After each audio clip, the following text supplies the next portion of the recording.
හරි යාළුවනේ මම අද ඔයගොල්ලන්ට කියලා දෙන්න යන්නේ කොහොමද ග්ලෝ ටෙට්‍රා නැත්නම් කලර් ටෙට්‍රා මසුන්ගේ ගැහැණු පිරිමි භාවය තෝරගන්න කියලා. සමහරු මේ වෙනකොටත් දන්නවා ඇති. මගේ විශේෂ ක්‍රමයකුත් තියෙනවා. මම ඒක වීඩියෝ එක අතරමැදදී කියන්නම්. එහෙනම් අපි වැඩි කතා නැතුව වීඩියෝ එකට යමු.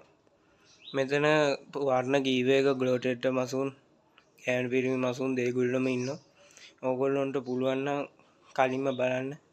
ඕගොල්ලන්ට පුළුවන් ද කියලා ගැහැණු පිරිමි හොයාගන්න. මේකේ බලනකොට දැන් මේකේ බොඩි ෂේප් එක අනුවත් අපිට ගැහැණු පිරිමි බව මූලතින්ම හඳුනා ගන්නත් පුළුවන්.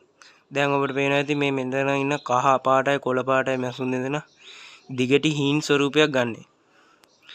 ඒ වගේම බලන්න මෙතනින් යන කළු පහ ඇති වගේ මත්ස්‍යයාගේ බඩ නෙරා ඇවිල්ලා නිකන් නැවක බඳ වගේ පේනවා ඔබට පේනවා ඇති. තව මෙතන යන ගැහැණු කහ මත්ස්‍යයා ඒ ගැහැණු සතෙක් තමයි. මම දැන් ඕගොල්ලන්ට මාළුවෙක්ව අතට අරන් පෙන්නන්නම් ගැහැණු පිරිමි කොහොමද හොයාගන්නේ කියලා. අපි මුලින් මේ කහ පාට මාළුව අරන් බලමු. ඕගොල්ලන්ට බැලුව ගමන් පේනවා ඇති මේ කහ පාට මත්ස්‍යයාගේ බඩ අනිත් පැත්ත හැරුවාම හොඳට බිත්තර පිරීලා වගේ තියෙනවා. මේ හොඳට ඔයගොල්ලෝ අල්ලලා එහෙම බලන්න.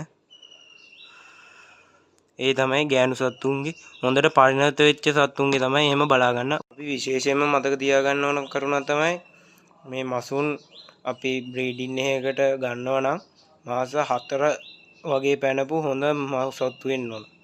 නැත්නම් අපිට මෙහෙම ගැහැණු පිරිමි ලක්ෂණ බලා ගන්න අමාරුයි. ඒකින්ද අපි දැන් අරන් බලමු පිරිමි සතෙක්. අපි කහ පාටම පිරිමි සතෙක් අරන් බලමු.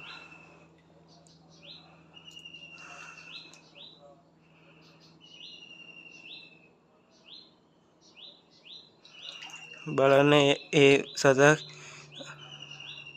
අර ගැහැණු සතාගේ වගේ බඩ නෙරායමක් නැහැ. දිගටි හීන්. තව ඕගොල්ලන්ට පේනවද මේ හරියේ බඩ හරියයි ඔළුවයි මෙතන නැට්ට හරියේ ගෙලින්ම වගේ තමයි පිරිමි සත්තුන්ගේ තියෙන්නේ. පේනවද? දැන් මම ගැහැණු සතෙක් කරන් පෙන්නන්න.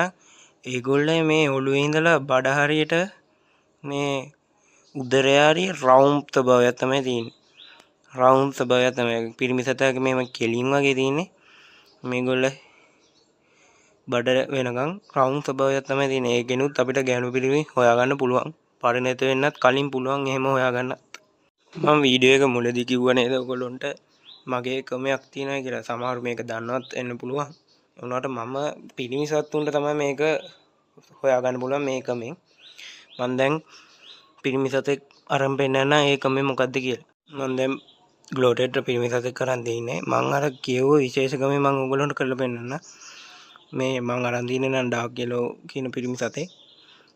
ඔයගොල්ලන්ට පේනවා ඇති දැන් මේ මම මේ හරියේ පොඩ්ඩක් තද කරනකොට මේ සුදු පාටට වගේ දියරයක් වගේ යනවා. මේක හැබැයි හොඳ පළපුරුද්ද තියෙනවා නම් තමයි හොඳ. නැත්තම් මාළුවට හානි වෙන්න පුළුවන්. මම දැන් මේ මාළුව දාන්න. මම කියන්නම්කෝ ඒ සුදු පාටට වගේ ඉන්නේ මේගොල්ලයි ජන්මානු. ඒ කියන්නේ පිරිමි ශුක්‍රතරය. ඒක පරිණත වෙච්ච මාළුවෙක්ගේ තමයි එන්නේ. ඒකින්ද ගැහැණු සතුන්ගේ එහෙම අපි මිරිකුවේ කියලා එහෙම දෙයක් එන්නේ නැහැ. මාස 3මාර 4 විතර පැනපු පිරිමි සතෙක්ගේ බඩ යට හොම ටිකක් ලාවට මිරිකුවොත් ඔයගොල්ලන්ට බලා ගන්න පුළුවන් ගැහැණු සතෙක්ද පිරිමි සතෙක්ද කියලා. ඒක මම යොදා ගන්න ක්‍රමයක්. තව ක්‍රමයක් තමයි ගැහැණු සතුන්ගේ හොයා ගන්න පුළුවන් ක්‍රමයක් තමයි හොඳට පරිණත වෙච්ච සතෙක් ගත්තොත් ඒ සතාගේ මේ උදරය හරිය පොඩ්ඩක් අපි මිරිකලා බලුවොත් ඕගොල්ලන්ට පේනවා ඇති මේ මෙතනින් නිකන් මෙන්න මේ බිත්තර ඒ පරිණත වෙච්ච සතෙක්ගේ තමයි හැම පොඩ්ඩක් මිරිකලා බලන්න. වැඩි මිරිකන්න යන්න එපා. මාළු සතාට හානි වෙන්න පුළුවන්. එතකොට මැරෙන්න ඉඩ තියෙනවා. ඒකින්ද අපි නිකන් ලාවට මිරිකුව හොඳට තදයක් නැතුව බුරුලට වගේ බිත්තර වෙනවා නම් එයා බීඩින් වලට හොඳයි. ඒ කියන්නේ අභිජනන කටයුතු කරන්න හොඳ මව් සතෙක්. එහෙම තමයි ගැහැණු පිරිමි සත්තු හොයාගන්න පුළුවන් මගේ ක්‍රමයට. එහෙනම් මම අද ඕගොල්ලන්ට කියලා දුන්නා ග්ලෝ ටෙට්‍රා ගැහැණු සතෙකු සහ පිරිමි සතෙකු සොයාගන්නේ කොහොමද කියලා. මම ඊළඟ වීඩියෝ එකකින් ඕගොල්ලන්ට අරගෙන එන්නම් මේ සත්තු කොහොමද බ්‍රීඩින් කරන්න කියලා.